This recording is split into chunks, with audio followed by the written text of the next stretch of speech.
Every guy knows that feeling. You start a harmless conversation what to eat, who's walking the dog, why the credit card bill looks like you're funding NASA, and minutes later, you're apologizing for something from 2010, defending your tone, and wondering how takeout or delivery became a personality test. It's like showing up for chess and realizing halfway through that she's playing emotional dodgeball. You line up logic. She throws curveballs of feeling. Every time you think you're closer to clarity, another emotional grenade lands. Here's the truth. You're not crazy. You're just in a game with different rules. Most men think arguments are about problem solving. You see an issue, you fix it. But for many women, the conversation isn't about what happened, it's about how it feels. You're answering the question. She's reading the tone. It's not logic versus chaos. It's two people on different emotional frequencies. That's where most men get trapped. You think you're talking facts. She thinks you're talking feelings. You're defending your logic. She's protecting her sense of safety. And somewhere between your reasoning and her emotions, everything goes sideways. By the end, she feels she won because you apologized. You feel you lost because logic didn't matter. But nobody actually won. You didn't apologize because you were wrong. You apologized because you were tired. She didn't win the debate, she won your surrender. That's not resolution. That's emotional exhaustion dressed as peace. Until you see that difference clearly, you'll keep fighting battles that were never meant to be won and mistaking quiet for connection. Here's the thing. Most men don't realize until they've been emotionally mugged mid-conversation. Men and women aren't just arguing differently, they're arguing for different reasons. When two men disagree, there's usually an endpoint in sight. Facts get laid out, maybe a sarcastic jab or two, and then it's over. Someone's right, someone's wrong, or both just shrug and move on. The disagreement is a moment, not an emotional event. But when it comes to romantic relationships, the rules shift completely. What you think is a simple disagreement about what movie to watch isn't about movies at all. It's about connection, attention, tone, energy, and 17 invisible layers of emotional context floating underneath. You're dealing with an entirely different universe of meaning, and logic isn't the currency their emotion is.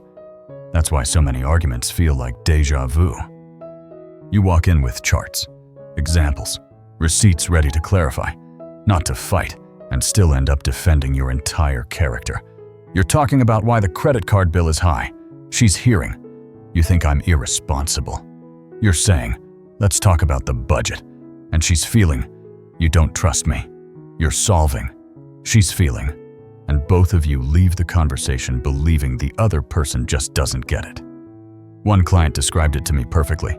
He said, it's like we're speaking the same language, but the words mean completely different things. He'd say, we need to be more careful with spending. And his girlfriend would hear, you never do anything right.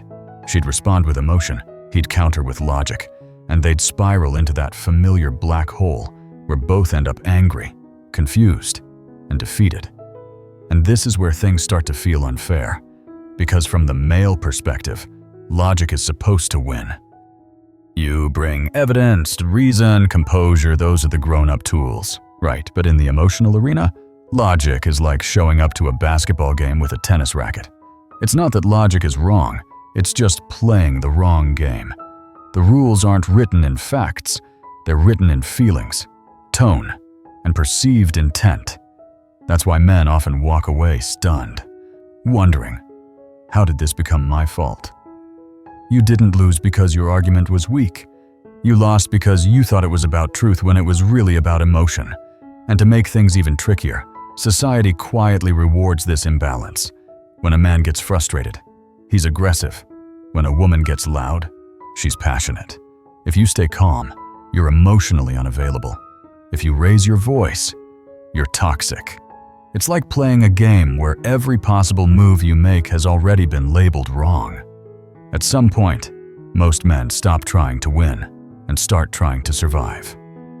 You apologize just to end the chaos. You give in, just to get silence. But that silence isn't peace, it's surrender. And the truth is, if one person's emotions always overrule the other's logic, that's not a relationship anymore. That's emotional theater with one unwilling actor. There's an unspoken rule in modern relationships that nobody ever wrote down, but everyone seems to know when a man gets emotional, it's a problem. When a woman gets emotional, it's passion. It's subtle, but it runs deep. If a guy raises his voice, suddenly he's aggressive. If she does it, she's expressive. He gets told to calm down. She gets told she's brave for speaking her truth. I've seen couples where the man stays calm during an argument and gets labeled cold. The moment he finally snaps after being cornered for an hour, he becomes the villain of the story. Meanwhile, she can throw insults, slam doors, cry, or even break things, and it's reframed as she just cares a lot. Somewhere along the way, society decided that one person's emotional volatility is empathy, while the other's composure is suppression. And that's the paradox most men are trapped in if you stay silent. You're detached. If you engage, you're dangerous. Every possible reaction has a label waiting for it. You're not arguing anymore. You're walking through a psychological minefield with a blindfold on. This emotional double standard doesn't just exist inside relationships, it's baked into culture. Scroll through social media and you'll see women openly venting about all men being trash with thousands of supportive comments. Try flipping that sentence around and watch how quickly the internet turns on you. She can generalize. You can't. She can say she needs space. You're avoiding communication. She can demand boundaries. You're controlling. The same behaviors, different interpretations. And it's not about blame, it's about power. Emotional expression has become a form of leverage. The person who can escalate without consequence controls the narrative. When one side can explode and the other must tiptoe, you don't have equality, you have imbalance. The one who dictates when, how, and how loudly emotions are expressed owns the rhythm of the relationship. Most men feel this imbalance but don't have language for it. They just feel drained. They start avoiding conflict, not because they're weak, but because they already know how it ends. The game is rigged. If they stay calm, they're accused of not caring. If they defend themselves, they're gaslighting. If they walk away, they're emotionally unavailable. Eventually, the only way to win becomes not playing at all. But that's not love, that's quiet survival. And when a relationship turns into a place where one person gets to explode while the other must absorb it, you don't have connection. You have an emotional dictatorship disguised as communication. If you've ever found yourself halfway through an argument wondering how the topic switched from dirty dishes to "you don't love me anymore," congratulations.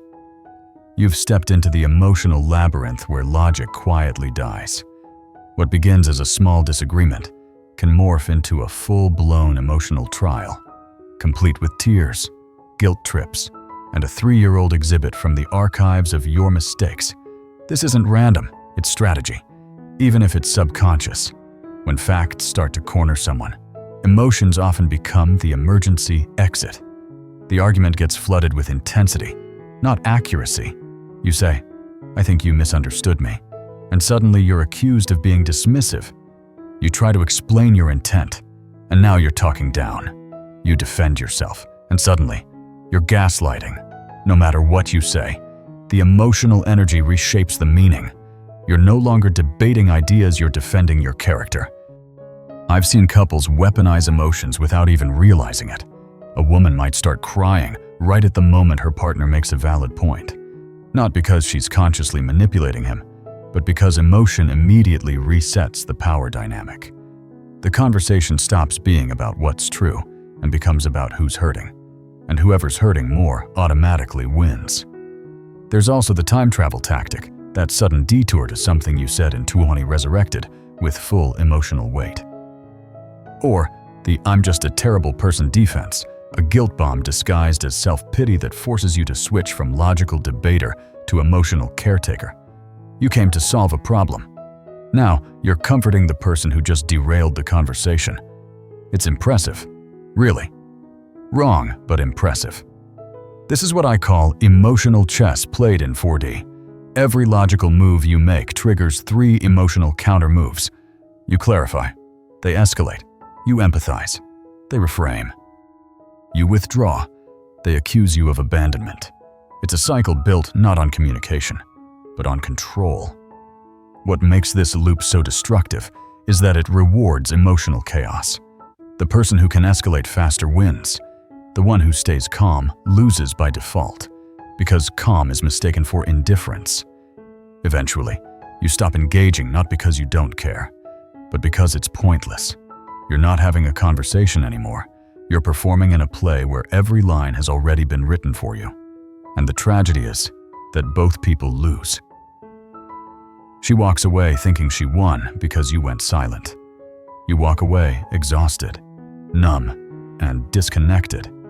But the relationship itself, the bond that was supposed to make you both feel seen, dies a little more each time. Because every circular argument doesn't just waste time. It quietly erodes respect. Ever been in one of those no-win arguments? Drop a like if you know exactly what I'm talking about.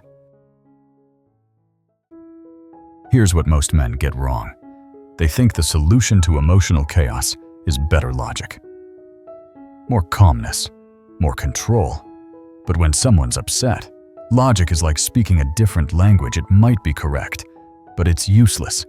The secret isn't to argue better, it's to translate better. When she says, "You don't care about me," your instinct is to defend yourself. You start listing all the things you've done recently that prove the opposite. The dinners you cooked, the errands you ran, the birthday surprise you pulled off. You think you're clarifying facts, but you're actually missing the message. She's not saying, "You've never cared." She's saying, "Right now, I don't feel connected." That's not a debate to win, it's an emotion to acknowledge. The fix is simple, but uncomfortable. Stop responding to the words and start listening to the emotion underneath. Because people often say one thing when they mean another. You never listen doesn't literally mean never. It means, "I don't feel heard right now." "You always do this" means, "This pattern hurts me." Translate that emotion before you try to correct the facts. Otherwise, you're solving the wrong problem. Think of it like emotional Aikido. Instead of meeting force with force, you redirect the energy. When she raises her voice, you lower yours. When she generalizes, you get specific. When she attacks, you ask questions. Not sarcastically, curiously. You're not submitting. You're steering. You're moving the conversation out of chaos and back toward clarity. Validation is your bridge there. Before jumping into solutions, try simple empathy. That sounds really frustrating. I can see why you'd feel that way. You're right, that must be hard. These phrases aren't weakness, they're disarming. Once someone feels heard, their nervous system calms down enough to actually hear you back. Skip this step, and every logical point you make will bounce off like a tennis ball hitting a brick wall. The funny thing is, once you start doing this, arguments shrink dramatically. Half the fights you thought were about issues were really about unspoken emotions.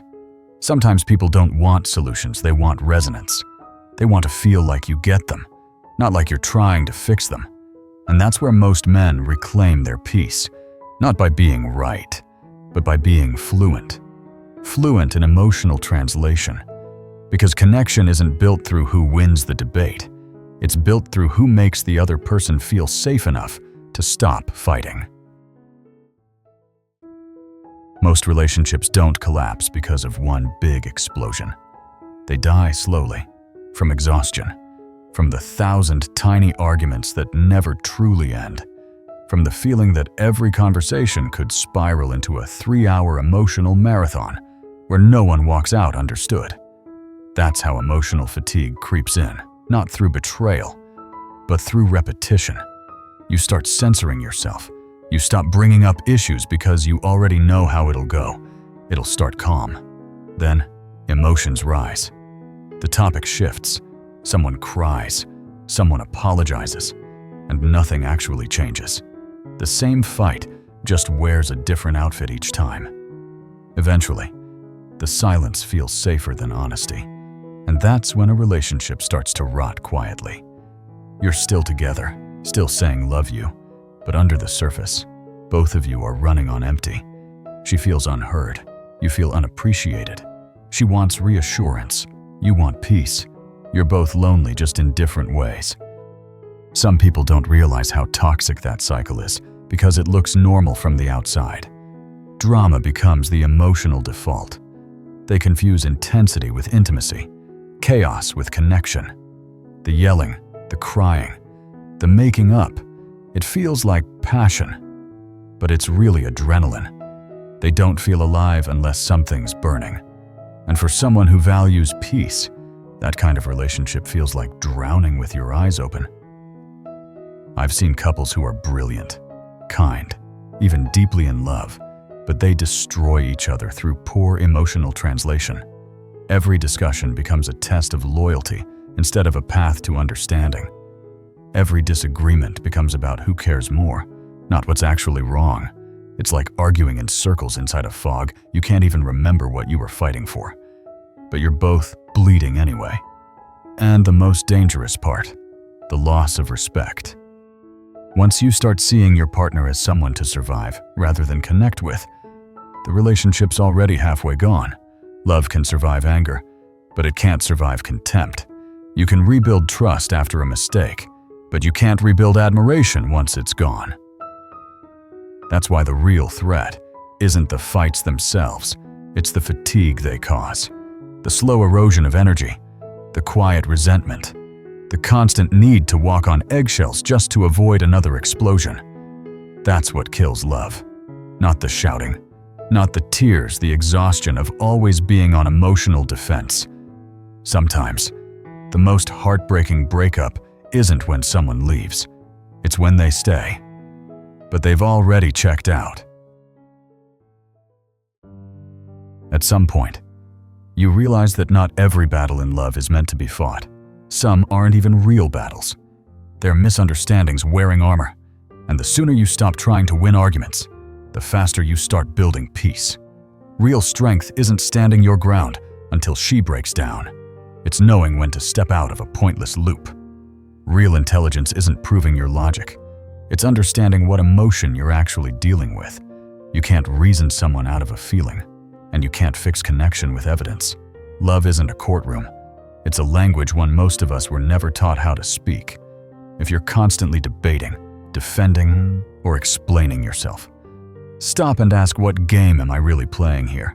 Because if you're using logic in a space governed by emotion, you're not losing, you're just mismatched. You're playing chess while the other person's throwing dodgeballs. The only winning move sometimes is refusing to play. That doesn't mean you give up. It means you set terms for communication that protect your sanity. Calm doesn't mean cold. Boundaries don't mean distance. Saying I'll talk when we're both calm isn't avoidance. It's emotional intelligence. If someone needs chaos to feel connected and you need calm to feel safe, you're not broken, you're just incompatible. The best relationships I've ever seen aren't built on never fighting. They're built on fighting well. Both people care more about resolution than victory. They can argue without aiming to wound. They can disagree without destroying each other. They don't weaponize tears or logic. They use both empathy and reason to understand. That's not luck. That's maturity. And yes, it takes both. You can't build harmony with one person doing all the emotional regulation, while the other burns the house down and calls it passion. Emotional equality means accountability on both sides. So if you're tired of endless debates, tired of being the emotional adult, tired of feeling like peace is something you have to earn, remember this. You don't have to argue to prove you care. You prove it by staying calm when chaos calls, by protecting your peace instead of trading it for temporary validation. Because sometimes, the most powerful thing you can say isn't another argument. It's silence, not the cold kind, but the grounded kind. The kind that says, I refuse to keep playing a game that kills connection. So, tell me, what's the most circular? unwinnable argument you've ever been trapped in. How did you handle it? Drop it in the comments, because sometimes the best therapy isn't a breakthrough, it's realizing you're not the only one who's been playing the wrong game.